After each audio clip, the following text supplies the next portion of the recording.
আসসালামু আলাইকুম রহমতুল্লাহ। রমজানের শেষ 10 দিনে ইতিকাফের একটি গুরুত্বপূর্ণ ইবাদত, কিন্তু অনেকেই জানেন না মেয়েদের জন্য ইতিকাফের নিয়ম কি। আজকের ভিডিওতে আমরা জানব মেয়েদের ইতিকাফ করার সঠিক পদ্ধতি ও করণীয়। রাসূল সাল্লাল্লাহু আলাইহি সাল্লাম জীবনের শেষ রমজান পর্যন্ত ইতিকাফ করেছেন। তিনি আমাদের শিখিয়েছেন এটি আত্মশুদ্ধির অন্যতম মাধ্যম।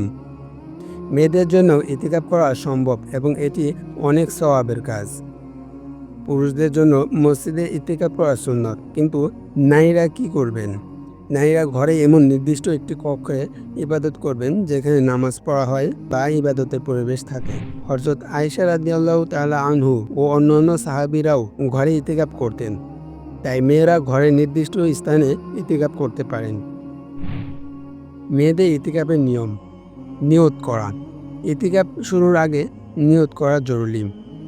কোন সময় থেকে ইতিকাফ শুরু করবেন? রমজানের 20 তারিখ সূর্যাস্তের আগ থেকে শুরু করতে হবে এবং ঈদের চাঁদ দেখা পর্যন্ত শেষ হবে। কোনো জরুরি প্রয়োজন ছাড়া নির্দিষ্ট স্থান ত্যাগ করা যাবে না।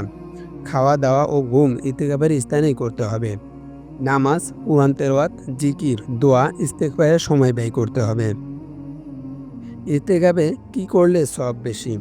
কোরআন তেলাওয়াত করুন, বেশি বেশি দোয়া ও ইস্তেগফার করুন, তাহাজ্জুদ নামাজ পড়ুন, নফল রোজার নিয়ত করতে পারেন।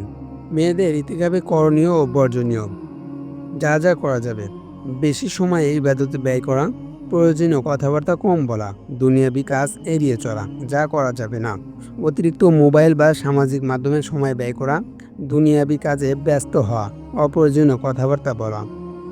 ইতিকাফ হলো নিজের আত্মশুদ্ধির সময়, তাই যারা ইতিকাফ করতে চান তাদের জন্য এটি বড় সুযোগ। আপনারা কি ইতিকাফ করতে চান? তাহলে নিচে কমেন্ট করুন এবং শেয়ার করুন, যেন আরও অনেকেই উপকৃত হতে পারে।